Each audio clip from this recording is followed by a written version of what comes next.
Hotel out west, California Governor Gavin Newsom is under fire again, this time over refusing to release key COVID data that some say could shed light on his lockdown and stay-at-home orders. The state claims, though, that information is confusing and could mislead the public. This is the virus has really put California under siege. Christina Coleman, live in a hard-hit area of Los Angeles with more on this. Hi, Christina.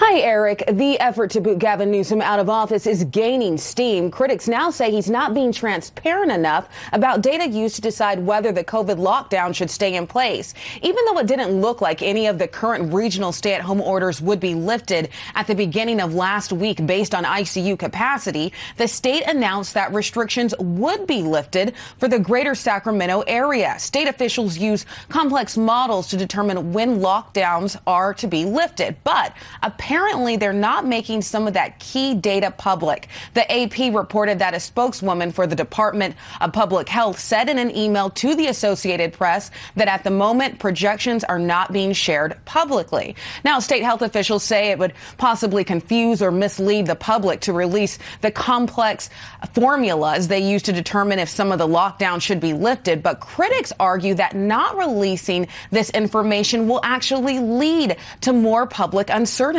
And this could add momentum to the latest recall effort. Support already mounted for the recall within a month of the governor going to that ill-advised dinner at the French Laundry restaurant last year. And as of today, petitioners say they have about 70% of the roughly 1.5 million valid signatures needed to trigger a special election. Now, this is the sixth time voters have tried to recall Newsom, but it's the first time such an effort has coincided with a pandemic, which has critics upset over Newsom's response.